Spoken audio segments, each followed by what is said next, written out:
Guys, hello guys. तो क्या guys आपके अंदर पोटेंशियल है, पोटेंशियल निकालने का, पोटेंशियल एनर्जी निकालने का, वर्क निकालने का, कैपेसिटेंस निकालने का, कैपेसिटेंस के कॉम्बिनेशन में इक्विवेलेंट कैपेसिटेंस निकालने का? अगर है पोटेंशियल तो बहुत बढ़िया बात है, और नहीं है तो इस क्लास के बाद आ जाएगा, क्या दिक्कत की बात है। तो हेलो एवरीवन, एक बार फिर से आप सबका बहुत बहुत स्वागत है आपके अपने इस YouTube चैनल सुधांशु एमबीबीएस पर। और आज का ये लेक्चर अपनी 21 डेज सीरीज जो है उसका सेकंड पार्ट होने वाला है, जिसके अंदर हम इलेक्ट्रोस्टैटिक्स पार्ट 2 यानी कि जिसके अंदर हम इलेक्ट्रिक पोटेंशियल एंड कैपेसिटेंस को डिस्कस करने वाले हैं। हिंदी अंग्रेजी दोनों माध्यम में जड़ से उखाड़ के फेंक दूंगा अगले 30 मिनट में इस चैप्टर को। अगले आगे के जो फर्स्ट 15 से 20 मिनट है बहुत अच्छे आपके लिए प्यारे प्यारे नोट्स बना के लाए माय डियर फ्रेंड, जहां से आपको हर एक चीज कंसाइज फॉर्म में बताई जाएगी, रिवाइज करवाई जाएगी। और जैसे ही होता है आपके लिए सुंदर सुंदर प्रीवियस ईयर क्वेश्चन लाए गए हैं my dear friend. Previous year question भी हिंदी अंग्रेजी दोनों ही माध्यम में है, इनको हम प्रैक्टिस करेंगे। इनको प्रैक्टिस करने के साथ साथ ये वो सारे क्वेश्चन है जो इस चैप्टर से बन सकते हैं। ये क्वेश्चन ऐसे ही नहीं उठा गए, वो हर टाइप का क्वेश्चन जो इस चैप्टर से आ सकता है, उस हर टाइप के एक एक पीवाईक्यू को यहां लिया गया है। इन पीवाईक्यू को सॉल्व करेंगे, ये चेक करेंगे कि वास्तव में हमने 15 20 30 मिनट के अंदर जो आगे थ्योरी कंसेप्ट फॉर्मूलाज पढ़े, क्या सच में हमें वो याद आ गए, क्या उनका एप्लीकेशन हमें आ गया, नहीं आया तो कैसे सुधांशु भैया सॉल्व करते हैं, उस चीज को देखकर हम भी सॉल्व करना सीखे। और इन क्वेश्चनों को मैं लास्ट में, देखो पिछली क्लास में अपन ने साथ साथ किए थे, बट इनको लास्ट में मैं इसलिए करवा रहा हूं ताकि जो अपन ने पूरी थ्योरी पढ़ी वो रिवाइज भी हो जाए और लास्ट में अपनी क्वेश्चन प्रैक्टिस भी हो जाए। तो अपन शुरू करते हैं भाई चैप्टर, टाइम बिना वेस्ट किए, क्योंकि 25-30 या मैक्सिमम 35 मिनट का अपने पास समय है, जिसमें इस चैप्टर को अपन को धुआं बनाकर छोड़ देना है। ठीक है, तो शुरू करेगा भाई, शुरू करें। एक बार लाइक शेयर सब्सक्राइब ठोक दो, शुरू करते हैं फिर। चलिए भाई, इलेक्ट्रोस्टैटिक्स पार्ट 2 के अंदर सबसे पहली चीज जो अपन पढ़ेंगे माय डियर फ्रेंड वो है इलेक्ट्रिक पोटेंशियल या विभव। क्या कहलाता है सर विभव, क्या होता है इलेक्ट्रिक पोटेंशियल? अरे सिंपल सी बात है दोस्त, अगर इनफाइनाइट यानी कि अनंत से अगर किसी चार्ज Q को किसी एक पॉइंट X तक लाया जाए और उस X तक लाने में जो काम किया जाए उसी काम को हम क्या कहते हैं माय डियर फ्रेंड? पोटेंशियल या विभव कहते हैं। यानी अनंत से किसी चार्ज को उठाकर आप अपनी मर्जी के किसी पॉइंट पर रख दीजिए और इस पूरे परिक्रम में जो काम किया जाएगा उसी को अपन विभव या पोटेंशियल कहते हैं। और उस पूरे परिक्रम के अंदर काइनेटिक एनर्जी जो है आपकी वो हमेशा क्या रहेगी? कांस्टेंट रहेगी माय डियर फ्रेंड। ठीक है, काइनेटिक एनर्जी में कोई चेंज नहीं आएगा। थ्योरेटिकल सवाल इससे पूछा जा सकता है। ये सारे नोट जो है वो आपको मेरे टेलीग्राम चैनल पर मिल जाएंगे, लिंक नीचे डिस्क्रिप्शन में है। डिस्क्रिप्शन में ना मिले सुधांशु एमबीबीएस सर्च कर लेना, एक ही चैनल अपना 15-20 हजार सब्सक्राइबर है, कुछ जाकर ज्वाइन कर लेना। दूसरी चीज जो आपको ध्यान रखनी होगी कि इनफाइनाइट या अनंत पर हमेशा पोटेंशियल कितना होता है? 0 होता है माय डियर फ्रेंड। तो हम अगर किसी एक्स पॉइंट या आर पॉइंट, मैं इसको आर पॉइंट मान लेता हूं, तो आर पॉइंट पर पोटेंशियल को क्या इस इक्वेशन से लिख सकते हैं माय डियर फ्रेंड कि potential at R equals to work done from infinite to R upon Q. तो इस तरीके की इक्वेशन से भी लिखा जाता है। दूसरी चीज ई और वी में रिलेशन, इसको हम आगे और डिटेल में पढ़ेंगे। इलेक्ट्रिक फील्ड और पोटेंशियल दोनों में क्या संबंध है sir?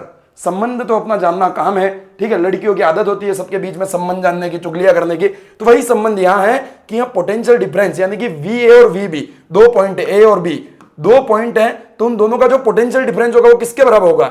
E dot D are. E dot D are मतलब ई कांस्टेंट नहीं है, आर के साथ वेरी करता है। ठीक है, ई कांस्टेंट नहीं है, आर के साथ वेरी करता है। आपको इसका इंटीग्रेशन करना है और लिमिट लगानी है ए से बी तक की। ठीक है, क्वेश्चन करेंगे आपको समझ में आ जाएगा आगे, पर ये अभी ध्यान रखिए। सर वर्क क्या होता है? अब वर्क का भी फॉर्मूला बता दीजिए। तो वर्क का फॉर्मूला बहुत सिंपल है, डब्ल्यू एक्सटर्नल यानी कि एक्सटर्नल फोर्स जो काम कर रहा है। अगर आपको एक चार्ज को ए से उठाकर बी तक ले जाना है तो आपने एक्सटर्नली जो काम किया ए से बी तक जाने में वो किसके बराबर होगा? Q V A minus V B. यहां हम गलती क्या करते हैं, कभी हमें एक्सटर्नल फोर्स बी से ए तक का पूछा जाता है, V B minus V A करें, साइन में मिस्टेक बिल्कुल नहीं करनी है। दूसरी चीज जो मिस्टेक की जा सकती है, कई बार हमें work done by electrostatics forces पूछा लिया जाता है, तो वो माइनस होता है डब्ल्यू एक्सटर्नल का, यानी कि डब्ल्यू एक्सटर्नल निकाल लीजिए और साइन आप उल्टा कर दीजिए। क्या मामला क्लियर है? Yes sir. आगे बढ़ते हैं। पोटेंशियल भाई अदिश राशि है या फिर स्केलर क्वांटिटी है। सबसे इंपॉर्टेंट पॉइंट इस चैप्टर का कोई है तो ये है, क्योंकि जब मल्टीपल चार्ज या फिर मल्टीपल ऑब्जेक्ट आएंगे तब आपको कभी भी अध्यारोपण का सिद्धांत या फिर आपको वेक्टर वाली चीजों को यूज कर उसको सॉल्व नहीं करना है, बिल्कुल सिंपल तरीके से सॉल्व करना है कि ये तो अदिश राशि है, केवल जोड़ो घटाओ और आगे बढ़ो। ठीक है, V फॉर पॉइंट चार्ज। जब हम पॉइंट चार्ज या बिंदु आवेश के लिए पोटेंशियल कितना होता है? इलेक्ट्रोस्टैटिक्स में अपन ने देखा था पहले पार्ट में इलेक्ट्रिक फील्ड कितना होता था? K Q अपन R स्क्वायर। यहाँ K Q अपन R कर देना। E और V में हमेशा एक ही बात का अंतर रहता है, वो है R का।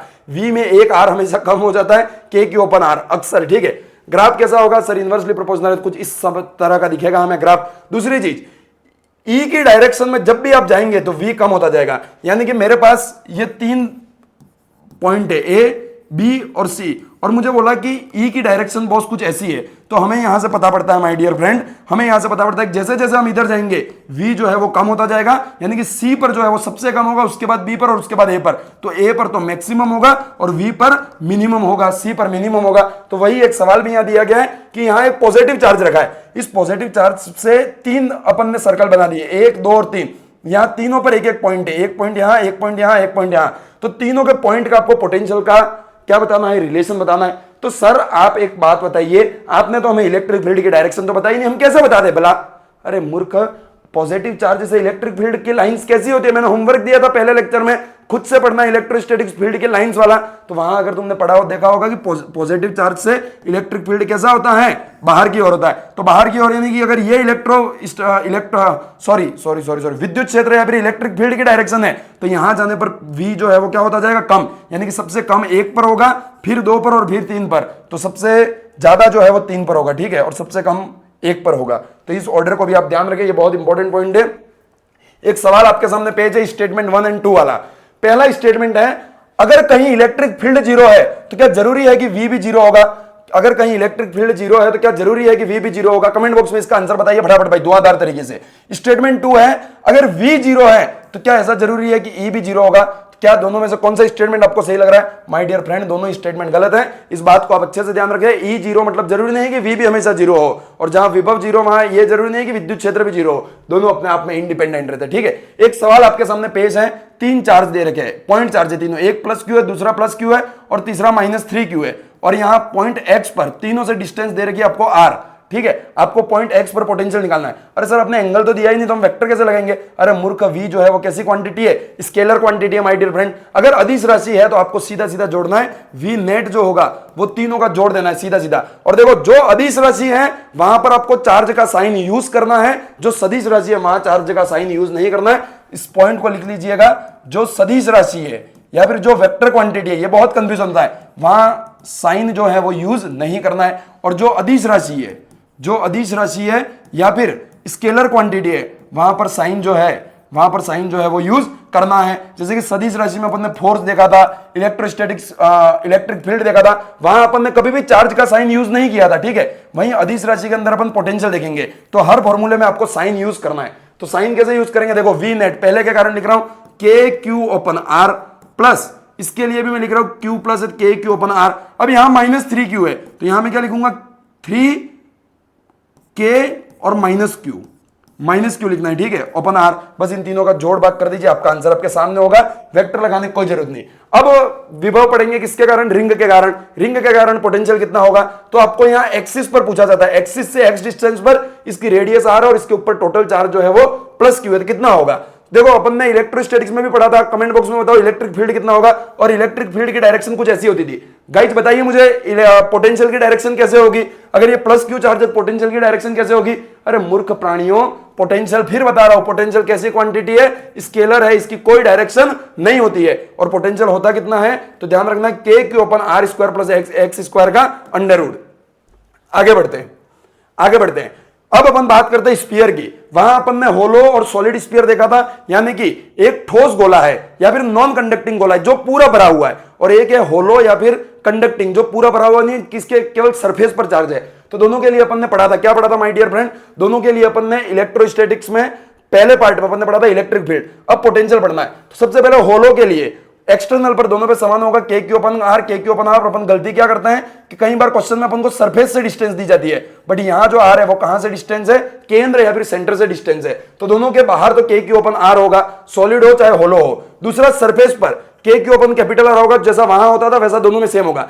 वहां भी अंदर चेंज था, यहां भी अंदर चेंज है। वहां अंदर इलेक्ट्रिक फील्ड जो था वो 0 होता था क्योंकि चार्ज नहीं था। यहां ऐसा नहीं होगा, वहां 0 इसलिए होता था क्योंकि वो सदिश राशि थी, आपस में एक दूसरे को काट देते थे ऐसे भाई। अगर यहां कोई प्लस क्यू चार्ज है, ठीक है, यहां भी प्लस क्यू चार्ज है, तो यहां पर ये इसकी डायरेक्शन ऐसे, इसकी डायरेक्शन ऐसे, आपस में कट जाते थे।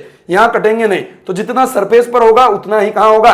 अंदर भी होगा। और वहां पर भी एक अतरंगी फॉर्मूला अंदर के लिए था, किसके लिए? सॉलिड के लिए। यहां भी एक अतरंगी फॉर्मूला जो है K Q 3r square minus R square upon 2r cube. याद रखें, कभी सवाल मुश्किल बनाना हुआ तो ये चीज आपको जरूर पूछ सकते हैं। नेक्स्ट ग्राफ, तो ये देखिए, अंदर जब सेंटर पे थे तो अंदर से लेकर सरफेस तक तो कैसा था, कांस्टेंट के क्यू अपन आर, उसके बाद आर के साथ कम होता गया था, अपन ने ऐसा बना दिया। अब यहां पहले सबसे पहले मैक्सिमम है, और मैक्सिमम कहां होगा, सेंटर पर, और कितना होगा 3/2 टाइम होगा सरफेस पर। सरफेस पर के क्यू अपन आर है, उसका 3/2 टाइम होगा मैक्सिमम सबसे पहले, फिर कुछ इस तरीके से घटेगा और फिर कुछ इस तरीके से बढ़ेगा। मैं बता रहा हूं अगर क्वेश्चन अच्छा बनाने का प्रयास किया एनटीए वालों ने तो दावा कर लो मेरे साथ, पोटेंशियल के ऊपर अच्छा सवाल स्फीयर के, सॉलिड स्फीयर के अंदर वाले भाग से बन सकता है। इस बात की शर्त पूरी लगा लीजिए। तो इस ग्राफ को और इस फॉर्मूले को जरूर अच्छे से ध्यान रखें। अब बात करते हैं relation between E and V, क्या संबंध है भाई? सर अभी हमने पढ़ा था V A minus V B equals to E dot D R, A से बी तक। अब ये तो बात तब थी जब इलेक्ट्रिक फील्ड कैसा था, वेरिएबल था। अगर इलेक्ट्रिक फील्ड कांस्टेंट है सर तो इतनी माथाफोड़ी नहीं करनी, v इक्वल्स टू ईडी। पर सर हम कंफ्यूज हो जाते हैं कई बार हमें लगता है v इक्वल्स टू ईडी है, कई बार हमें लगता है e इक्वल्स टू वीडी है। तो कैसे याद रखें? आपको याद रखना है वेद पुराण, इनका नाम तो सुना ही होगा, वेद से याद रखें। वेद को अगर मैं इंग्लिश में लिखना चाहूं तो वेद ऐसा लिख सकता हूं वी ईडी, तो v इक्वल्स टू ईडी, इस तरीके से आप याद रखें, ठीक है? ऐसा नहीं इमोशनल हो गया बराबर यहां लगा दिया, बराबर पहले शब्द के बाद लगाना, ये ध्यान रखना। नेक्स्ट हम बात करते हैं पोटेंशियल एनर्जी की। पोटेंशियल अपन ने पढ़ लिया, अब बात करते हैं पोटेंशियल एनर्जी की। तो पोटेंशियल एनर्जी निकालना बहुत सिंपल सी बात है सर। सिंपल बात कैसे है, स्थितिज ऊर्जा कैसे निकाली जाती है? कुछ नहीं करना है, आपको जिसकी भी पोटेंशियल एनर्जी पूछी जाए उसका पोटेंशियल निकाल दीजिए जो अपन ने सीखा, और उसके साथ क्यू का मल्टीप्लीकेशन कर दीजिए। पोटेंशियल एनर्जी जब भी पूछी जाए तो जो टेस्ट चार्ज है क्यू आपको क्वेश्चन में दिया हुआ रहे, क्वेश्चन करेंगे आगे समझ में आ जाएगा, सुनहरे क्वेश्चन है आपके लिए, टेंशन बिल्कुल मत लीजिएगा।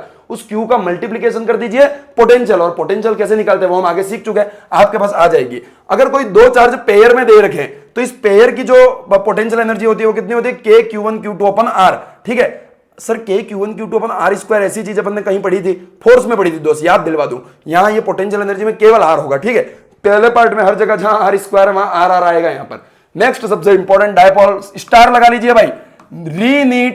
रीनीट 2026 में मोर देन 99% चांस है कि आपको डायपोल से सवाल देखने को मिलेगा ही मिलेगा। तो सितारे चांद सब लगा लीजिएगा। डायपोल होता क्या है, तो जब एक चार्ज पॉजिटिव हो दूसरा चार्ज नेगेटिव हो, दोनों का मैग्नीट्यूड सेम हो, एक पॉजिटिव एक नेगेटिव और दोनों के बीच की डिस्टेंस बहुत कम हो, मैग्नीट्यूड सेम साइन ऑपोजिट, बीच में डिस्टेंस बहुत कम हो, तो ऐसे कॉम्बिनेशन को हम डायपोल कहते हैं। डाय मतलब दो, और पोल मतलब जो ध्रुव बनाता हो। पोल का मतलब क्या होता है, ध्रुव, यानी कि पोलैरिटी। पोलैरिटी कब आएगी, जब एक पॉजिटिव होगा एक नेगेटिव होगा। तो वही बात यहां पर है। तो सबसे पहला सवाल यहां से पूछा जाता है कि डायपोल मोमेंट कैसे निकालते हैं। तो डायपोल मोमेंट को P से शो करते हैं, और कैसे निकालेंगे, दोनों चार्ज का मैग्नीट्यूड सेम है तो किसी भी एक के मैग्नीट्यूड के साथ इमोशनल हो गए बिल्कुल, L दोनों के बीच की डिस्टेंस को मल्टीप्लाई कर दीजिए। ये 2a ये सब याद नहीं रखना है अपन को, सीधा याद रखो Q इंटू L। डायरेक्शन कैसे निकालेंगे माय डियर फ्रेंड, तो -q से +q की और हमेशा डायपोल की डायरेक्शन होती है, ठीक है सर। अब बात करते हैं electric field due to dipole. बहुत इमोशनल सवाल है ये, कई बार हम इसमें बहुत ज्यादा इमोशनल हो जाते हैं, बट आज आपका इमोशनल बिल्कुल निकाल देंगे। कई बार आप 2p डिस्टेंस याद करते हैं, ये करते हैं, अरे नहीं करने की जरूरत है। सबसे पहली बात, ये सारे फॉर्मूले तब वैलिड होंगे जब ये डिस्टेंस डायपोल के बीच की डिस्टेंस बहुत कम और जहां पॉइंट दिया गया है वो बहुत ज्यादा हो तब, ठीक है? अदरवाइज एप्लीकेबल नहीं होगा। 99% चांस में आपको ऐसा ही सवाल देखने को मिलेगा। ऐसा नहीं मिलेगा तब कैसा करेंगे, तो आखिरी में मैंने एक सवाल ऐड किया है, वहां मैं आपको सिखा दूंगा। तो यहां पर आपको ध्यान रखना है, ये है अपना डायपोल P। इससे तीन जगह पर आपको इलेक्ट्रिक फील्ड पूछा जा सकता है। पहला तो उसके एक्सिस पर, तो एक्सिस पर जो इलेक्ट्रिक फील्ड होगा उसकी डायरेक्शन और मैग्नीट्यूड दोनों चीज आनी चाहिए। तो मैग्नीट्यूड होता है 2kp/r³, और डायरेक्शन जिस डायरेक्शन में डायपोल होगा उसी डायरेक्शन में इलेक्ट्रिक फील्ड भी होगा। अगर डायपोल की डायरेक्शन ऐसी है, इलेक्ट्रिक फील्ड की भी ऐसी है। नेक्स्ट पूछा जाता है इक्वेटोरियल पोजीशन पर, यहां एक्सिस पर एंगल कितना होता है, 0 डिग्री। यहां पर इक्वेटोरियल पर एंगल कितना होता है, 90 डिग्री, ठीक है?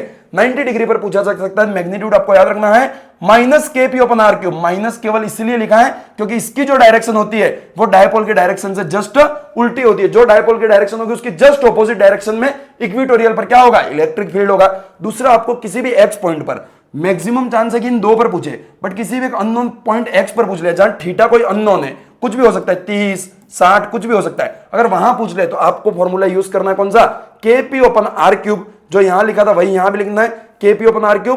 फिर पीछे लिख देना 1 + 3 cos स्क्वायर थीटा, रूट में 1 + 3 cos स्क्वायर थीटा। इस सूत्र को आप अच्छे से याद कर ले। और डायरेक्शन पूछ ली जाए तो इस डायरेक्शन में अगर आपको ऐसा लाइन बनाई जा रही है जहां थीटा आपको दे रखा है, तो उस लाइन से फाई एंगल, उस लाइन से फाई एंगल पर आपका इलेक्ट्रिक फील्ड की डायरेक्शन होगी। और वो फाई कैसे निकालेंगे, tan π = tan θ/2 नहीं पूछा जाएगा, बिल्कुल निश्चिंत रहिए। आगे देखते हैं। नेक्स्ट हम देखते हैं पोटेंशियल ड्यू टू डायपोल। तो पोटेंशियल कैसे निकालेंगे? तो वही एक्सिस पर होगा KP upon R cube, equatorial पर सर किसका आधा हो जाएगा क्या? नहीं होगा, जीरो होगा। इक्वेटोरियल पर कितना होगा? जीरो। क्यों? क्योंकि ये तो अदिश राशि है, तो एक चार्ज यहां, एक चार्ज यहां है, एक इधर पोटेंशियल लगाएगा, एक इधर पोटेंशियल लगाएगा, दोनों आपस में जीरो हो जाएंगे। तो इस बात को आप अच्छे से ध्यान रखें। और किसी भी एक्स पोजीशन पर निकालना हो तो KP cos थीटा अपन R स्क्वायर, 2022 में शायद इससे सवाल पूछा गया था, तो याद रखिएगा। अब मैं बात करता हूं एक्सटर्नल इलेक्ट्रिक फील्ड में अगर किसी डायपोल को रख दे, यानी कि ये कोई अपना एक्सटर्नल इलेक्ट्रिक फील्ड है, इसके अंदर अगर अपने इमोशनल होकर अगर किसी डायपोल को रख दिया तो क्या क्या होगा? तो बहुत सिंपल सी बात है माय डियर फ्रेंड, बहुत सिंपल सी बात है। सबसे पहले आपको पूछ सकते हैं टॉ का मतलब क्या होता है? टॉर्क। टॉर्क को हिंदी में क्या कहते हैं सर? बल आघूर्ण। तो बल आघूर्ण पूछा जा सकता है, बिल्कुल सिंपल है। उस डायपोल का डायपोल मोमेंट P और जिस एक्सटर्नल इलेक्ट्रिक फील्ड में रखा है E, उन दोनों का क्रॉस प्रोडक्ट जो है वो क्या हो जाएगा? टॉ के बराबर हो जाएगा। क्रॉस प्रोडक्ट को हम वेक्टर में सॉल्व करना सीखते हैं, जिसको P sin थीटा लिखते हैं। अगर आपको पोटेंशियल एनर्जी पूछ ली जाए तो दोनों का क्रॉस प्रोडक्ट किया था, वैसे ही दोनों का डॉट प्रोडक्ट कर दे और आगे इस माइनस साइन को बिल्कुल ना भूले, तो माइनस P डॉट E हो जाएगा और डॉट प्रोडक्ट को सॉल्व करते हैं तो कॉस थीटा आता है। तो ये चारों सूत्र बहुत ज्यादा इंपॉर्टेंट है, इसी के ऊपर आपको सवाल देखने को मिल सकता है। और इन सब के इंपॉर्टेंट जो है वो है एक्सटर्नल फोर्स द्वारा किया गया कार्य। तो हमेशा आपको यह पूछा जाता है कि एक्सटर्नल फोर्स जो है, यानी कि एक डायपोल को मैंने ऐसा रखा है, अगर मैं इसको ऐसे से ऐसा घुमा दूं, इसको अगर मैं ऐसे से ऐसा घुमा दूं, यानी कि 0 डिग्री से अगर मैं 30 डिग्री तक घुमा दूं, तो मुझे कितना काम करना पड़ेगा? तो दोनों की आपको अलग अलग पोटेंशियल एनर्जी निकालनी है इस फॉर्मूले से, और दोनों की पोटेंशियल एनर्जी का डिफरेंस कर देना, फाइनल माइनस इनिशियल, तो आपके पास कार्य आ जाएगा। दूसरी एक इंपॉर्टेंट चीज, कई बार क्वेश्चन में थीटा डायरेक्ट नहीं देगा, आपको यह नहीं बोलेगा कि 0 से 30 डिग्री तक घुमाओ, आपको क्या बोलेगा? अनस्टेबल इक्विलिब्रियम से स्टेबल इक्विलिब्रियम में लाने के लिए, अनस्टेबल इक्विलिब्रियम से स्टेबल इक्विलिब्रियम तक लाने में कितना काम किया गया? तो बहुत सिंपल सी बात है, अनस्टेबल इक्विलिब्रियम का मतलब क्या होता है और स्टेबल का क्या होता है समझना। जब थीटा 0 है तो कॉस 0 की मतलब सबसे पोटेंशियल एनर्जी मिनिमम होगी, और जहां एनर्जी मिनिमम वहां स्टेबल इक्विलिब्रियम। थीटा 180 पर पोटेंशियल एनर्जी मैक्सिमम होगी और उसको अनस्टेबल इक्विलिब्रियम कहेंगे। कैसे याद रखना है भाई? जिसके पास ज्यादा ऊर्जा है वो तो अनस्टेबल है, जिसके पास मिनिमम या फिर कुछ ही ऊर्जा है वो चुपचाप अपना एक काम करता रहेगा और उसी के ऊपर फोकस रहेगा। आपके पास अगर ज्यादा ऊर्जा आ गई, आपके दिमाग में किसी ने कचरा भर दिया, तो कभी आप मेरे लेक्चर देखोगे, कभी उस टीचर के, कभी इस टीचर के, तो आप अनस्टेबल हो, और अनस्टेबिलिटी जीवन में बहुत हानिकारक होती है माय डियर फ्रेंड। अब अपन बात कर चुके हैं इलेक्ट्रोस्टैटिक्स में पोटेंशियल एनर्जी वर्क की। अब अपन चलते हैं कैपेसिटर की ओर। कैपेसिटर में सबसे पहली चीज जो पूछी जाती है धारिता या कैपेसिटेंस। तो कैपेसिटेंस को C से शो करते हैं, एक स्केलर क्वांटिटी है या अदिश राशि है। तो ऐसा बोला जाता था कि किसी भी कैपेसिटर के लिए, कैपेसिटर है क्या? एक एनर्जी स्टोर करने का डिवाइस है, ठीक है। तो यहां बोला जाता था कि किसी भी कैपेसिटर के लिए जो उसका टोटल चार्ज होता है वो डायरेक्टली प्रोपोर्शनल होता है किसके? उसके पोटेंशियल के, या फिर पोटेंशियल डिफरेंस के। Q is directly proportional to V, और जब प्रोपोर्शनल का साइन हटा तो एक कांस्टेंट आया जिसको क्या बोल दिया? कैपेसिटेंस या फिर धारिता। तो आपको ये फॉर्मूला जो है वो स्टार लगा लीजिए, इसको ध्यान रखना, Q इक्वल्स टू C। क्या याद रखना है? Q equals to C। अब ये कैपेसिटेंस किस पे डिपेंड करता है? अरे सर क्या मूर्खों वाली बातें कर रहे हो? Q इक्वल्स टू CV, ठीक है। तो C equals to Q by V, तो C डिपेंड करेगा चार्ज पर और पोटेंशियल पर। यही गलती नहीं करनी है। C जो होता है वो डिपेंड नहीं करता है किस पर? चार्ज और पोटेंशियल पर। वो किस पे डिपेंड करता है? डिस्टेंस बिटवीन प्लेट्स, यानी कि कैपेसिटर की जो दो प्लेट्स होती है उन दोनों प्लेट के बीच की डिस्टेंस पर डिपेंड करेगा। दूसरा एरिया या डायमेंशन ऑफ प्लेट, ये जो प्लेट है उसका एरिया कितना है, इसकी डायमेंशन कितनी है, उस पर डिपेंड करेगा। और तीसरा इन दोनों के बीच में मीडियम कौन सा है, वैक्यूम है या कोई मीडियम है, उस माध्यम या मीडियम पे डिपेंड करेगा। तो ये तीनों चीजें आपको अच्छे से ध्यान रखनी है। नेक्स्ट हम बात करें समांतर पट्ट संधारित्र या फिर पैरेलल प्लेट कैपेसिटर। सुनिएगा भाई, कैपेसिटर 3-4 प्रकार के होते हैं, पैरेलल, स्फेरिकल, बेलनाकार, या फिर उसको क्या बोलते हैं, सिलेंड्रिकल। तो इस टाइप के होते हैं, बट अपने सिलेबस में सबसे इंपॉर्टेंट है पैरेलल प्लेट कैपेसिटर। क्या होता है? दो पैरेलल प्लेट्स है, एक के ऊपर पॉजिटिव चार्ज है, एक के ऊपर नेगेटिव चार्ज है, और इसके लिए अपन को कैपेसिटेंस निकालना है। तो सबसे पहली बात मुझे ये बताइएगा माय डियर फ्रेंड, सबसे पहली बात मुझे बताइएगा कि अगर कोई एक प्लेट है, मैं बोल रहा हूं कोई एक प्लेट है, इस प्लेट से r डिस्टेंस पर अगर कोई पॉइंट है, तो इस पॉइंट पर क्या आप मुझे इलेक्ट्रिक फील्ड बता सकते हैं? क्या इस पॉइंट पर आप मुझे इलेक्ट्रिक फील्ड बता सकते हैं? बिल्कुल बता सकते हैं सर। अगर इसके ऊपर पॉजिटिव क्यू चार्ज है तो उससे बाहर की ओर होगा, और वो E कितना होगा? E कितना होगा? सिग्मा अपन 2 एप्सिलॉन नॉट, ठीक है। वही मैं बोल दूं एक कोई प्लेट दूसरी है, एक प्लेट दूसरी है जिसके ऊपर माइनस क्यू चार्ज है, इससे भी r डिस्टेंस पर यहां पर कितना होगा इलेक्ट्रिक फील्ड? तो सर वो कुछ इस डायरेक्शन में होगा। किस डायरेक्शन में? इस डायरेक्शन में। और वो भी कितना होगा? Sigma open 2 epsilon not. यानी कि नेट जो है वो दोनों का इस साइड आया और दोनों का sigma open 2 epsilon not, sigma open 2 epsilon not, total हो जाएगा सिग्मा ओपन एप्सिलॉन नॉट। और वही चीज मैंने यहां लिखी है कि कैपेसिटेंस के बीच में किसी भी पॉइंट पर पूछा जाए, क्योंकि प्लेट का जो इलेक्ट्रिक फील्ड है वो डिस्टेंस पर डिपेंड नहीं करता, किसी भी पॉइंट पर पूछा जाए तो इलेक्ट्रिक फील्ड कितना होता है? Sigma upon epsilon naught. ठीक है। दूसरी चीज, C कैसे निकालते हैं? Normally C equals to Q by V होता है, बट पैरेलल प्लेट कैपेसिटर के लिए C equals to A epsilon naught by D होता है। और वहीं यहां पर दिखाता है भाई A क्या बताएगा? एरिया को, क्योंकि C डिपेंड करता है एरिया पर, C डिपेंड करता है डिस्टेंस पर और C डिपेंड करता है मीडियम पर। वो तीनों चीजें यहां पर अपन ने बताई है। एक बहुत इंपॉर्टेंट चीज जहां आप गलती से कर सकते हैं कि एरिया आपको हमेशा ओवरलैपिंग एरिया या फिर स्मॉल एरिया का यूज करना है। यानी कि एक प्लेट छोटी है जिसका एरिया A1 है, एक प्लेट बड़ी है जिसका एरिया A2 है, तो आप फॉर्मूले में कौन से A1 और A2 में से किसको यूज करेंगे? हमेशा जो छोटा एरिया है, स्मॉल एरिया, उसको यूज करना, क्योंकि वो ओवरलैप कर कैपेसिटर बना रहा है। आगे बढ़ते हैं भाई।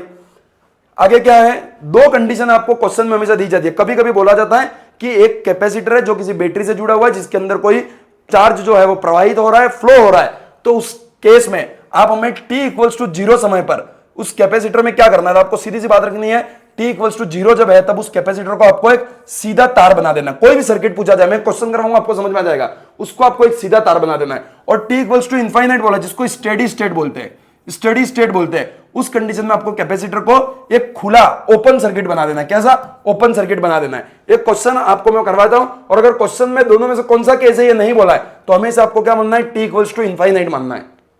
एक सवाल जेई में पूछा गया, मैं आपको करवा देता हूं। 2 माइक्रोफेराड है, 5 ओम और 20 वोल्ट की एक बैटरी है, पूछा इसमें करंट कितना बहेगा।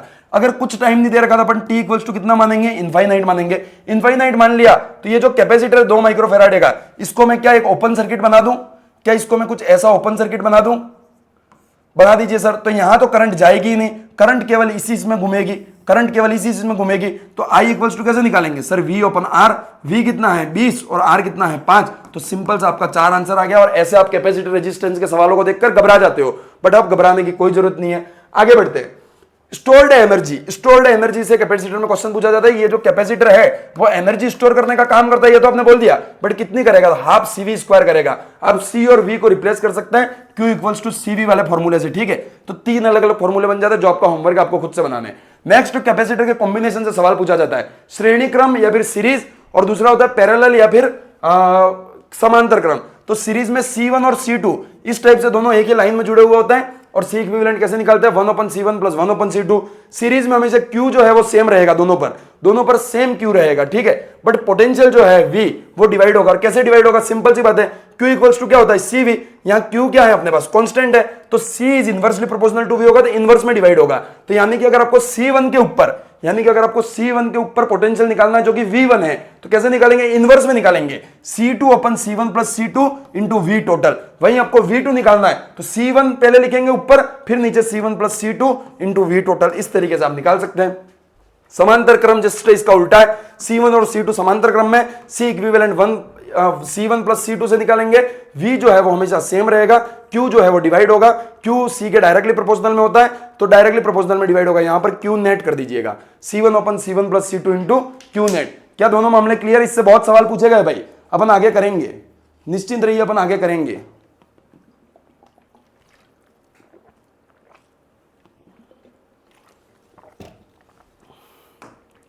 आगे बढ़ते हैं। देखिए भाई, इस टाइप का सवाल जो है वो आपको अक्सर पूछा जाता है। यहां पर क्या है, आपको ये पूछा है कि इस पूरे सर्किट में, देखो नॉर्मली कॉम्बिनेशन के सवाल हो जाते हैं, बट अगर ऐसा कोई सर्किट दे दे जिसमें कैपेसिटर और वोल्टेज है, तो आपको पूछा जाता है कि इसके ऊपर Q कितना रहेगा, या फिर इसके ऊपर पोटेंशियल ड्रॉप कितना रहेगा, इसके ऊपर पोटेंशियल ड्रॉप कितना रहेगा, Q कितना रहेगा।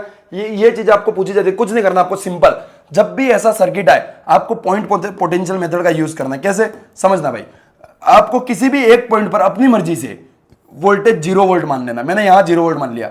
अब जैसे ही मैं यहां से यहां जाता हूं, तो देखिए ये बड़ी प्लेट है, ये छोटी, यानी कि पोटेंशियल जो है वो क्या हो रहा है? कम हो रहा है। पोटेंशियल जो है वो क्या हो रहा है? कम हो रहा है। कितना कम हो रहा है? 10 वोल्ट। तो अगर यहां 0 है तो यहां कितना हो जाएगा? -10 वोल्ट। अगर यहां 0 है तो यहां भी 0 और यहां भी 0, तो इसके अक्रॉस पोटेंशियल कितना आ गया? इसके अक्रॉस पोटेंशियल आ गया सर अपना 10 वोल्ट। ठीक है, और यहां भी इसके अक्रॉस भी पोटेंशियल कितना आ गया? 10 वोल्ट। तो अपन को V1 V2 मिल गया। क्या Q1 और Q2 निकाल सकते हैं? Q इक्वल्स टू क्या होता है? CV1 C1 V1। तो Q1 इक्वल्स टू कितना हो जाएगा? 2 इंटू वी कितना है 10, तो अपना आंसर आ जाएगा 20 कूलम माइक्रो कूलम मान लीजिए, ठीक है। वही Q2 निकालना है, कैसे निकालेंगे, 1 into 10 equals to 10 micro coulomb. तो इस तरीके से आप पॉइंट पोटेंशियल मेथड का यूज कर अपने सवालों को कर सकते हैं, ठीक है। एक सवाल और देखिए, अब यहां पर मैं कहां मानूं, ठीक है, तो देखो मैं मानूंगा जहां अपन को दिक्कत आए, तो मैंने यहां पर 0 मान लिया, वहां भी आप वहां 0 मान सकते हैं। देखो यहां अगर 0 मानते थे ये 10 हो जाता, तो 0 और ये 10 आ जाता, वापस वो 10 की बात रहती। तो यहां मैंने 0 मान लिया।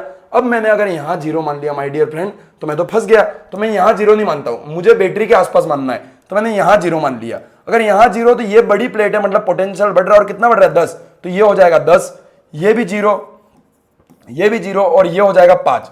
अब समस्या मेरे सामने ये है सर कि यहां बीच में कहीं बैटरी नहीं है, मुझे जब तक इसका पोटेंशियल पता नहीं पड़ेगा तब तक मैं इनके बीच में पोटेंशियल डिफरेंस नहीं निकाल पाऊंगा। समझना भाई, पॉइंट पोटेंशियल अपन ने इतना तो कर लिया, बट कई बार ऐसे जटिल सर्किट जो होता है वहां पर अपन को जब तक इसका पोटेंशियल नहीं निकलेगा, इसके अक्रॉस पोटेंशियल डिफरेंस नहीं निकाल पाएंगे। तो इस टाइम पर अपन यूज करते हैं जंक्शन पोटेंशियल का। किसका यूज करते हैं, जंक्शन पोटेंशियल मेथड का। और जंक्शन पोटेंशियल मेथड क्या कहता है कि V at junction equals to किसके बराबर होगा, C1 V1 plus C2 V2 plus C3 V3 upon C1 plus C2 plus C3 के बराबर होगा। तो क्या हम इससे सॉल्व कर सकते हैं, यस सर। देखो सबसे पहला मैं ये मान रहा हूं C1 कितना है 1 और V1 कितना है 10 प्लस C2 कितना है 2 इंटू V2 कितना है 5 प्लस C3 कितना है 2 इंटू V3 कितना है 0 open C1 plus C2 plus C3। तो 1 प्लस 2 प्लस 2, तो मेरा आंसर आ जाएगा 10 plus 10 20, 20 upon 5 equals to 4 volt. तो यहां जंक्शन का जो पोटेंशियल है वो मैंने निकाल लिया इस फॉर्मूले से, कितना आ गया 4 वोल्ट। तो 10 और 4 तो पोटेंशियल डिफरेंस कितना हो जाएगा 6 वोल्ट, और यहां पर 4 और 5 तो पोटेंशियल डिफरेंस कितना हो जाएगा 1 वोल्ट। यहां 4 और 0 तो इसके अक्रॉस कितना हो जाएगा 4 वोल्ट। अगर आपको ये पोटेंशियल डिफरेंस पता पड़ गया तो क्या आप चार्ज निकाल सकते हैं Q इंटू C से, बिल्कुल निकाल सकते हैं, ठीक है। तो इस तरीके से आपका आंसर आ जाएगा। कभी कभी आपको इस स्पेशल अरेंजमेंट वाले क्वेश्चन मिलते हैं, कई बार कैपेसिटर सीधे ना बनाकर ऐसी लाइनें बनाई जाती है जिसको लीनियर डायग्राम कहते हैं, और आपको C इक्विवेलेंट पूछा जाता है। कैसे निकालेंगे समझना, आपको 2 पॉइंट हमेशा दिए जाएंगे A और B, तो आपको किसी भी एक पॉइंट को मान लिया पॉजिटिव और दूसरे पॉइंट को मान लेना है नेगेटिव। अब A से जुड़ी हुई जितनी भी प्लेट है वहां पॉजिटिव पॉजिटिव कर दीजिए। देखो ये यहां से यूं यूं यूं जा रहा है, ठीक है, तो इसके ऊपर पॉजिटिव चार्ज आएगा, पर बाहर वाले पे ऊपर हमेशा 0 होता है, चाहे पॉजिटिव हो या नेगेटिव, और अंदर आपने बना दिया पॉजिटिव। दूसरा एक ये यूं आ रहा है, तो यहां पॉजिटिव पॉजिटिव, जो एक्सटर्नल है उनके ऊपर 0 कर दो सीधा। बी यहां आ रहा है, यहां मैंने नेगेटिव बना दिया, यहां नेगेटिव और यहां नेगेटिव। कैसे किया, ए के ऊपर पॉजिटिव उससे जुड़ी हुई के सबको पॉजिटिव दे दिया, बी के ऊपर नेगेटिव उससे जुड़ी हुई को सबको मैंने नेगेटिव दे दिया, बट दोनों एक्सटर्नल बाहर वालों को मैंने 0 0 दे दिया। अब जितने के भी ऊपर चार्ज है, यहां कितने चार्ज है 1 2 3 4 5 6, इन 6 की नंबरिंग कर दो, 1 number 2 number 3 number 4 number 5 number 6 number, तो ये 6 की नंबरिंग कर दी। अब नंबरिंग करने के बाद आपको इसको अरेंज करना आना चाहिए। जैसे कि मैंने यहां पॉइंट बना दिया ए, तो ए से डायरेक्ट कौन सा नंबर जुड़ा हुआ है, ए से डायरेक्ट जुड़ा हुआ है सर 1 नंबर, ए से डायरेक्ट कौन जुड़ा हुआ है 1 नंबर। 1 के सामने कौन है सर 2 नंबर है, क्योंकि इसके ऊपर पॉजिटिव तो सामने नेगेटिव ही रहेगा, जस्ट 2 नंबर है। 2 सीधा जुड़ा हुआ है सर किससे, बी से जुड़ा हुआ है। अब देखते हैं 3 नंबर, 3 नंबर जो है सर वो भी सीधा किससे जुड़ा हुआ है, बी से जुड़ा हुआ है। 3 के सामने कौन है सर 4 नंबर, तो 4 किससे जुड़ा हुआ है, ए से जुड़ा हुआ है। वहीं अपन देखे तो ए से कौन और जुड़ा हुआ है 5 नंबर, तो 5 नंबर को जोड़ दिया। वही उसके सामने कौन है 6 नंबर, तो 6 को जोड़ दिया। तो पहले सबसे पहले क्या करना है हमें, पॉजिटिव नेगेटिव चार्ज देना है, फिर नंबरिंग, और जौन सा नंबर जिस ए या बी से जुड़ा हुआ है उसको उससे जोड़कर उसके सामने वाले को उसके सामने अरेंज कर देना। तो इस टाइप का सर्किट आ जाएगा। तो आपके पास कुछ सर्किट ऐसा हो गया, कुछ ऐसा सर्किट हो गया, ये ए है और एक बी है। अब अगर आपको इन तीनों की कैपेसिटेंस दी जाए तो क्या आप निकाल सकते हैं, बिल्कुल निकाल सकते हैं। तो इस डायग्राम को कैसे सिंपल करना है ये अपन ने सीखा, और विद इन 28 या 29 मिनट्स हुए अपन कैपेसिटर और पोटेंशियल दोनों को खत्म कर चुके हैं। अगले 10 मिनट में अपन इसके सवालों को देखेंगे, बट कुछ एक पॉइंट और रह गए हैं, जैसे कि एनर्जी लॉस। तो एनर्जी लॉस कैसे निकालते हैं, तो कुछ नहीं करना, 2 कैपेसिटर दे रखे हैं या फिर 2 अलग अलग कंडीशन दे रखी है, एनर्जी लॉस निकालना है half C1 C2 upon C1 plus C2 V1 minus V2 का होल स्क्वायर। ये फॉर्मूला बहुत इंपॉर्टेंट, ध्यान रखें। इन जितने भी फॉर्मूले इंपॉर्टेंट है जिनसे सवाल बन सकता है उन सब के ऊपर अभी अपन क्वेश्चन करेंगे। दूसरा आपको बोला जाता है कि अभी किसी कैपेसिटर के अंदर डाइलेक्ट्रिक प्लेट डाल दी या फिर पराविद्युतांक डाल दिया तो क्या होगा। तो जितना भी आपने डाइलेक्ट्रिक प्लेट डाली है, जैसे कि पूरे कैपेसिटर के अंदर आपने डाइलेक्ट्रिक प्लेट डाल दी, तो क्या करना है, उस के का आपको A epsilon naught by D के साथ मल्टीप्लीकेशन कर देना है। सर पर अपन ने पूरे में नहीं डाली, इसकी टोटल डिस्टेंस तो डी थी पर अपन ने केवल टी में डाली, तो कैसे करना है, कुछ नहीं करना है, आपको इस तरीके से लिखना आना चाहिए। कैसे, देखो इस तरीके से लिखना है, इसको भूल जाओ। ये देखो C इक्वल्स टू क्या होता है, A epsilon naught by D होता है। तो D नहीं लिखना है, जितने डिस्टेंस तक भरा हुआ है उसको लिखो। T तक भरा हुआ है और क्या भरा हुआ है, K भरा हुआ है, प्लस जितने में नहीं भरा हुआ है, D माइनस T में नहीं भरा हुआ है और नहीं भरा हुआ है वहां नीचे 1 लिख दो। ठीक है, जैसे कि मान लो ऐसा कुछ आ गया आपके सामने। अरे कितने भी डाइलेक्ट्रिक मीडियम भर दो आप, जब आप सुधांशु भैया से पढ़ रहे हो तो आपको कोई फर्क नहीं पड़ता। जैसे कि T1 डिस्टेंस तक मैंने K1 भर दिया, ठीक है, T2 डिस्टेंस तक मैंने K2 भर दिया और बाकी की ये जो डिस्टेंस है उसके अंदर कुछ नहीं भरा है। ठीक है, और टोटल डिस्टेंस है D, तो कितने में कुछ नहीं भरा है sir, D minus T1 plus T2, यहां तक आपने कुछ नहीं भरा है। ठीक है, D minus T1 plus T2 तक कुछ नहीं भरा है, तो कैसे निकालेंगे, C equals to A epsilon naught upon T1 में क्या भरा K1 प्लस T2 में क्या भरा K2 प्लस D माइनस कोष्टक में T1 प्लस T2 में आपने क्या भरा सर, कुछ नहीं भरा, तो नीचे 1 लिख दो। इस तरीके से आप C इक्विवेलेंट कितने भी डाइलेक्ट्रिक मीडियम भर दिया जाए आप निकाल सकते हो। कुछ स्पेशल केस भी होता है जब इनको सीरीज और पैरेलल में बराबर भरा जाता है, तो कैसे करते हैं, सीरीज में मतलब कि कैपेसिटर के समांतर में आपने इसको दो पार्ट में डिवाइड कर लिया, K1 और K2 भरे जाते हैं, तो K इक्विवेलेंट पूछा जाता है, कैसे निकालेंगे, कुछ नहीं करना है, जितने भाग किए आपने, जैसे कि दो पार्ट कर दिए तो उन पार्ट्स को ऊपर लिखिए और नीचे 1/K1 प्लस 1/K2 लिख लीजिए। और फिर अगर आपने इसको पैरेलल में, यानी कि इस ये जो डिस्टेंस है उसको काट कर अगर आपने इस तरीके से डिवाइड किया K1 और K2, तो कुछ नहीं करना है, K1 प्लस K2 अपन 2 कर दीजिए, आपके पास K इक्विवेलेंट आ जाएगा। तो 30 मिनट में अपन ने पूरा चैप्टर खत्म कर लिया है। अब आपके सामने पेश है कुछ सवाल, हर टाइप का क्वेश्चन जो बन सकता है वो यहां ऐड किया गया है। इन सवालों को सॉल्व करते ही आपका चैप्टर खत्म हो जाएगा।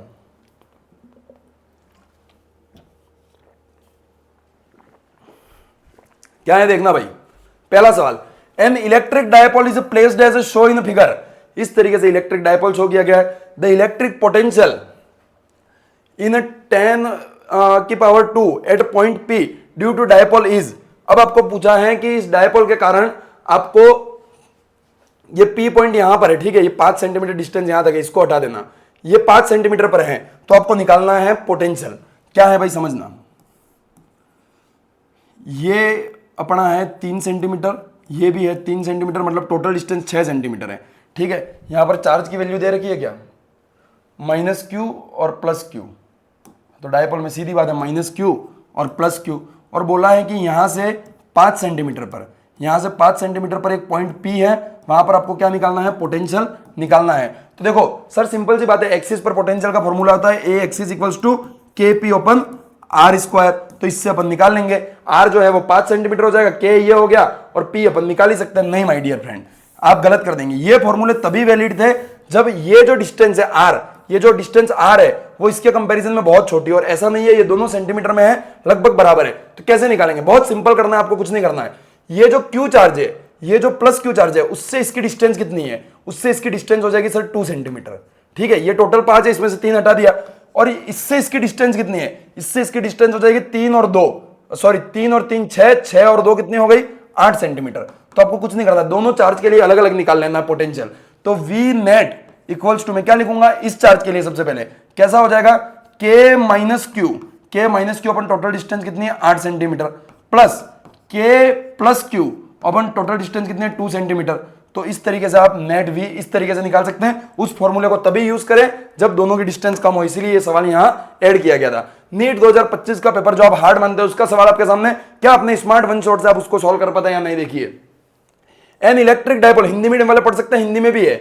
N electric dipole with dipole movement this, एक इलेक्ट्रिक डायपोल का डायपोल मूवमेंट दे रखा है 5 × 10⁻⁻⁶। देखो मैं कैलकुलेशन नहीं करूंगा, कैलकुलेशन करके सॉल्व यहां कर रखा है पूरा, साइड में आपको मिल जाएगी ये पीपीटी मेरे टेलीग्राम चैनल पर। डायपोल मूवमेंट दे रखा है, is aligned with the direction of uniform electric field, electric field की डायरेक्शन में, यानी कि θ1 जो है वो कितना हो गया 0 हो गया। ठीक है, जिसका मैग्नीट्यूड भी आपको दे रखा है, कितना दे रखा है 4 × 10⁵। ठीक है, the dipole is then rotated through angle 60 degree. अब θ2 यानी कि उसको 60 डिग्री पर रोटेट कर दिया with respect to electric field, the change in potential energy. तो चेंज इन पोटेंशियल एनर्जी क्या होता है, वर्क होता है। इसने बोला कि ये अपना कोई इलेक्ट्रिक फील्ड था, ये अपना इलेक्ट्रिक फील्ड था जिसके अंदर ये अपना डायपोल मूवमेंट पहले इलेक्ट्रिक फील्ड के अलाइन था, यानी कि θ1 इक्वल्स टू कितना था 0। अब इसको घुमाकर कुछ ऐसा कर दिया है, और कितना घुमा दिया है 60 डिग्री, तो ये हो गया अपना θ2। तो आपको चेंज इन पोटेंशियल एनर्जी निकालना है, क्या करेंगे, change in potential energy work के बराबर होता है U final minus U initial. तो फाइनल को क्या लिखूंगा मैं, माइनस पी को क्या मैं कॉमन ले लू, yes sir, cos theta 2 minus cos theta 1 लिख दिया मैंने। क्या पी और ई की वैल्यू मुझे दे रखी है, क्या पी की वैल्यू 5 की पावर 5 इंटू 10 की पावर -6, तो माइनस 5 इंटू 10 की पावर -6 इंटू क्या ई की वैल्यू मुझे दे रखी है, यस सर, कितनी दे रखी है, 4 इंटू 10 की पावर 5, 4 इंटू 10 की पावर 5। कॉस थीटा 2 कितना है 60, तो कॉस 60 का मान कितना होता है 1/2 माइनस थीटा 1 कितना है 0, तो कॉस 0 का मान कितना होता है 1। तो यहां से अपना आंसर आ जाएगा 5 इंटू 4 करेंगे तो आप कितना आएगा 20, 5 इंटू 4 कितना आएगा 20, तो -20 इंटू 10 की पावर -1 बच गया, ये आपस में कट गए तो इंटू -1/2, 1/2 में सिर्फ -1 गया तो -1/2 माइनस माइनस हो जाएंगे प्लस, और इसको इससे मैं काटूंगा 10 बच जाएगा, तो ये 10 है और ये 10 की पावर -1 है, तो अपना आंसर आ जाएगा 1 जूल। 1 जूल जो है वो आपका आंसर आ जाएगा, और ऑप्शन नंबर 4 जो है वो आपका सही हो जाएगा। यहां आंसर निकाल कर भी दे रखा है, ठीक है। इस टाइप का सवाल पूछा है। एक सवाल है नीट 2023 का, देखिए, N electric dipole is placed at angle 30 degree with electric field intensity इतना, इट एक्सपीरियंस टॉर्क इतना, calculate the magnitude of charge. अब देखो कुछ नहीं करना है यहां पर आपको क्या दे रखा है, थीटा दे रखा है, ई भी दे रखा है और टो दे रखा है। तो अपन जानते हैं टो इक्वल्स टू क्या होता है, पीई साइन थीटा, टो equals to P E sine theta. तो टो दे रखा है मेरे को 4, पी कितना दे रखा है मेरे को, पी दे नहीं रखा जो निकालना है, ई मेरे को दे रखा है कितना दे रखा है 2 इंटू 10 की पावर 5, और साइन 30 की वैल्यू कितनी होती है 1/2, तो यहां से ये कट गया, तो P इक्वल्स टू आ जाएगा 4 इंटू 10 की पावर 5। अब मेरे पास ये P आ गया। अब अगर मेरे पास P आ गया, ठीक है, तो इसने पूछा क्या चार्ज, तो अपन जानते हैं P इक्वल्स टू क्या होता है Q इंटू एल। तो P मेरे पास कितना आया था भाई, P आया था मेरे पास 4 इंटू 10 की पावर 5, Q अपन को निकालना है, और L अपन को क्वेश्चन में दे रखा है, कितना दे रखा है 2 सेंटीमीटर, तो यहां मैंने लिख दिया 2 इंटू 10 की पावर -2, ये भी -5 था, तो इससे मैंने इसको काट दिया, 10 की पावर -3, इसको भी इससे काट दिया, 2 हो गया, तो Q इक्वल्स टू कितना आ गया 2 मिली कुलाम, 10 की पावर -3 यानी 2 मिली कुलाम। क्या आंसर है ऐसा, 2 मिली कुलाम आपका आंसर हो गया। देखो बहुत सिंपल सवाल है, सब चीजें अपन ने पढ़ रखी है वही है।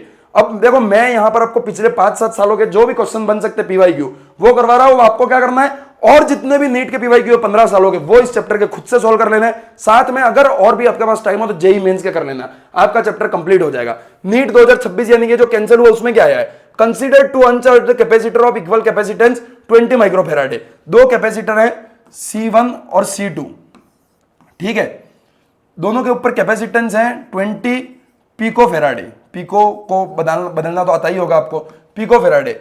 One of them is charged by 100 volt, एक को अपन ने 100 वोल्ट से चार्ज कर दिया, and disconnected. Now the capacitor is connected to the uncharged capacitor, अब इसको अनचार्ज से कनेक्ट कर दिया, ठीक है। The amount of electrostatics energy lost, तो इलेक्ट्रोस्टैटिक्स लॉस्ट एनर्जी का फॉर्मूला क्या था, half C1 C2 upon C1 plus C2 V1 square minus V2 square. तो C1 और C2 भी आपको दे रखे हैं, और V1 आपको 100 दे रखा है, और V2 को तो किसी से कनेक्ट ही नहीं किया था, V2 0 हो जाएगा। इसको सॉल्व करेंगे, आपका आंसर आपके सामने आ जाएगा, बाकी सॉल्यूशन आपको दे रखा है।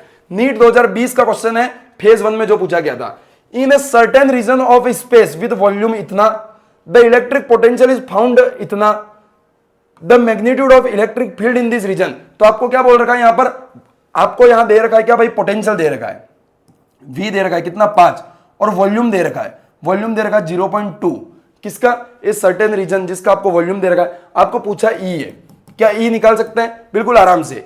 E इक्वल्स टू क्या होता है, E इक्वल्स टू क्या होता है V इंटू डी। आपको पूछा था मैग्नीट्यूड अंतरिक्ष, अच्छा भाई यहां पर क्या बोल रखा है, इनफाइनाइट रीजन, स्पेस में पूछा है, तो स्पेस में तो कितना होता है भाई 0 ही होगा, तो ये आंसर सीधा हो जाएगा D, ठीक है। यहां पर ये सॉल्यूशन भी दे रखा, आप जानते हैं, क्वेश्चन को देख सकते हैं। नेक्स्ट 2026 में ये जो कैंसिल हुआ उस एग्जाम में आया था, 5 कैपेसिटर, 5 और कितने हैं 10-10-10 के हैं, और पांचवा इतना यार connected show in figure with battery इतना। पूछा क्या है आपको यहां पर पूछा है the equivalent capacitance and charge on each capacitor. आपको इक्विवेलेंट कैपेसिटेंस पूछा है और चार्ज ऑन ईच कैपेसिटेंस। तो क्या इक्विवेलेंट कैपेसिटेंस निकाल सकते हैं अपन, बहुत आराम से निकाल सकते हैं सर। ये चारों जो है वो किसमें है, सीरीज में, तो सीरीज में 10-10-10-10-10, तो अपना आंसर आ जाएगा कितना, ये टोटल होगा 2.5। इतना तो जानते हो भाई कि चारों एक जैसे हो तो 1/n कर देते हैं, ठीक है। और ये दोनों किसमें है, पैरेलल में, 2.5 प्लस 2.5, तो C इक्विवेलेंट इक्वल्स टू कितना आ गया 5। C इक्विवेलेंट इक्वल्स टू 5 अपन को किस ऑप्शन में दिख रहा है, एक ही ऑप्शन में दिख रहा है, ऑप्शन नंबर डी जो है वो आपका सही हो जाएगा।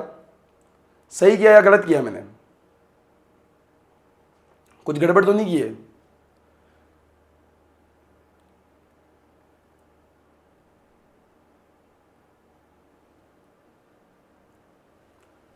अच्छा, इसका तो जो पोटेंशियल है वो सेम ही है, इसका तो जो पोटेंशियल है वो सेम है, तो ये तो शॉर्ट सर्किट हो जाएगा। 5 नहीं आना चाहिए भाई आंसर, गड़बड़ कर दी अपन ने। क्या आना चाहिए देखना एक बार वापस, क्या गड़बड़ कर दी। देखो भाई क्या दे रखा है, यहां पर बोल रखा था circuit is symmetry above the horizontal mid line, therefore the potential in the mid point branch, तो C5 0 हो जाएगा, ठीक है। Reduction of capacitance top branch in C2 C3। भाई साहब शायद मेरे को लग रहा है इस क्वेश्चन में थोड़ी सी गड़बड़ है, इस क्वेश्चन को भी स्किप करो यार। इस क्वेश्चन को मैं एक बार देखूंगा, मैं चाहता नहीं कुछ गलत उल्टा सीधा आपको बता दूं। इस क्वेश्चन को एक बार मैं देखूंगा, इसकी स्टडी कर कर इसका जो आंसर है वो और इसका सॉल्यूशन में अगली क्लास में, अपना जो तीसरा लेक्चर होगा करंट इलेक्ट्रिसिटी का, उसमें अपन डिस्कस करेंगे, ठीक है। Next question रीनीट 2024 sorry re examination 2024 में आया था। रीनीट का नाम लेते ही गड़बड़ होने लगती है। The steady state current, steady state का मतलब क्या हो गया, T equals to infinite. T equals to infinite पर क्या होता है, circuit act as a capacitor act as a open circuit. तो यहां पर ये जो कैपेसिटर है इसको आप क्या कर दो, ओपन सर्किट। अगर ओपन सर्किट कर दोगे सर तो इसमें तो कोई करंट फ्लो ही नहीं होगी, तो इसको तो पूरे को बीच में से गायब कर दो। तो टोटल रेजिस्टेंस कितना हो गया, 2 + 3 दोनों सीरीज में है, तो 5 ओम जो है वो हो गया। कैसे निकाला सीरीज में रेजिस्टेंस, वो अपन अगली क्लास में सीखेंगे, बाकी आपको आता ही होगा। तो ये 5 ओम हो गया, V कितना है 10 वोल्ट, तो 10/5 इक्वल्स टू 2 एम्पियर जो है वो अपनी करंट आ जाएगी। ऑप्शन नंबर सी जो है वो आपका सही हो जाएगा, ठीक है। आगे बढ़ते हैं। The capacitance of a capacitor with charge Q and potential difference V depend on, तो किस पे डिपेंड करता है भाई कैपेसिटेंस, Q एंड V दोनों पे डिपेंड करता है? नहीं sir, the geometry of capacitor, बिल्कुल सर। क्या केवल Q पर, क्या केवल V पर? तो अपन को सीधा सा मैंने बताया था, केवल उसकी ज्योमेट्री, एरिया, डिस्टेंस के ऊपर डिपेंड करता है, ठीक है। नेक्स्ट 2024 में फिर पूछा, 15 पिकोफैराडे का capacitor is connected to 50 volt battery, then the electrostatic stored energy कितनी होगी? तो सर हाफ CV²। देखो इतने सिंपल सवाल आते हैं। हाफ C कितना है, 12 × 10⁻⁻12 इंटू V का स्क्वायर, 50 का स्क्वायर कितना होगा, 2500, ठीक है। 2500 इसको सॉल्व करोगे तो आपका आंसर आ जाएगा। तो बहुत सिंपल सा था, आंसर 15 आएगा। नेक्स्ट क्वेश्चन देखना भाई, ये बढ़िया सवाल है, ये अपन ने कहीं पढ़ा नहीं है, कॉमन सेंस से करना है। कैसे करेंगे, the plate of parallel plate capacitor connected to battery. अगर पैरेलल प्लेट कैपेसिटर को आपको बैटरी से कनेक्टेड किया, यानी कि उसका V जो है वो जीरो नहीं, V जो है वो कैसा हो जाएगा, कांस्टेंट हो जाएगा, उसका V कांस्टेंट हो जाएगा। And move close to each other, तो यहां पर ये बोला गया है भाई कि एक बैटरी से कनेक्ट किया, अब अगर अपन ने बैटरी से कनेक्ट किया तो V जो है वो कांस्टेंट हो जाता है, इस बात को आप ध्यान रखें, ठीक है। और पास में लाया गया, यानी कि D जो है वो कम हो रही है, डिस्टेंस जो है वो कम हो रही है। तो क्या क्या पॉसिबिलिटीज है, तो पहला, the charge stored in is increase. तो देखो C इक्वल्स चार्ज क्या होगा वो अपन को निकालना है, तो अपना C जो है वो बढ़ेगा या कम होगा। अगर D कम हो रहा है तो C ऑब्वियसली बढ़ेगा, A∈0/D, D के इनवर्सली प्रोपोर्शनल होता है। देखो C इक्वल्स टू A∈0/D, तो D अगर कम हो रहा है तो C बढ़ना चाहिए, तो देखो C बढ़ रहा है। तो अपना फॉर्मूला पहले ऑप्शन के लिए देखो, पहले ऑप्शन के लिए Q इक्वल्स टू क्या होता है, CV। अगर V कांस्टेंट है, अगर C बढ़ रहा है तो क्या Q भी बढ़ना चाहिए? Yes sir. तो क्या पहला ऑप्शन सही है? Yes sir. The energy stored in it decrease, तो देखो भाई स्टोर्ड एनर्जी क्या होती है, हाफ CV²। तो V कांस्टेंट है, अगर C बढ़ रहा है तो एनर्जी भी बढ़नी चाहिए, बट यहां डिक्रीज बोला है, B गलत है। इट्स कैपेसिटेंस इंक्रीज, क्या कैपेसिटेंस बढ़ेगा? बिल्कुल बढ़ेगा, यही अपन ने बात कर ली। The ratio of charge of its potential remain the same, बिल्कुल सेम रहेंगे, ठीक है। The product of charge and voltage increase, product of charge and voltage increase, Q और V का जो प्रोडक्ट है क्या वो इंक्रीज होगा? तो सीधी सी बात है भाई, Q और V का प्रोडक्ट में, तो Q बढ़ रहा है अपना, तो V तो कांस्टेंट है, वो भी इंक्रीज होगा। तो option number A, C, D, E, sorry B कहां से करेक्ट है भाई? The energy stored in the decrease, half CV², V constant है, C बढ़ रहा है, C increase, V is constant, U increase not decrease. तो पहले देखो यहां लिख रखा है, यहां इस ऑप्शन पे मत जाओ भाई, ये ऑप्शन शायद गलत दे रखा है। Q इंक्रीज होगा, ट्रू है। दूसरा क्या बोला, फॉल्स है। तीसरा क्या बोला, ट्रू है। चौथा क्या बोला, फॉल्स। और पांचवा क्या बोला, ट्रू है। चौथा क्या था, ratio of charge of its potential remain the same. दोनों का चार्ज का रेशो सेम थोड़ी रहेगा, वो इंक्रीज होगा, ठीक है, डज नॉट कांस्टेंट, ये भी फॉल्स है। तो अपना option number A, C and E जो है वो सही आ जाएगा। A, C एंड E वाला कोई ऑप्शन है, ये ऑप्शन नंबर B जो है वो सही है, ये नहीं है, ये गलत आंसर दे रखा है। तो इसी के साथ अपनी जो क्लास थी वो यहीं समाप्त होती है। Thank you very much. सारे कंसेप्ट आपके क्लियर हो गए होंगे, हर टाइप का क्वेश्चन जो इस चैप्टर से आ सकता है वो भी आपका क्लियर हो गया होगा। 45 मिनट की ये क्लास थी, बट कैपेसिटेंस का पूरा नॉलेज आपके पास आ गया है। इससे बाहर नीट में पूछे जाने के बहुत कम चांस है। आई एम 100% श्योर कि मोर देन 95% क्वेश्चन आपको जो करवाया यहीं से पूछे जाएंगे। तो इसको बहुत अच्छे से कर ले, नोट्स आपको मिल जाएंगे, इस नोट्स को पढ़िएगा, रिवाइज करिएगा और बाकी सारे नीट और जेईई मेंस के पीवाईक्यू आप करिएगा। और एक क्वेश्चन जो अपना कंफ्यूजन था वो अपन अगली क्लास में डिस्कस करेंगे। और अगर आप में से किसी को इसका एक्सप्लेनेशन आता है तो आप कमेंट बॉक्स में बताइएगा, हम खुश हो जाएंगे। ठीक है, तो इसका आंसर कहां गया, वो ये रहा। इसका जो कंसेप्ट है वो आप मेरे को कमेंट बॉक्स में बताना, बाकी मैं आपको अगली क्लास में इसको करवाऊंगा। बाकी thank you very much, all the very best, like share subscribe दबा के ठोक दीजिएगा। मिलते हैं भाई अगले सेशन में।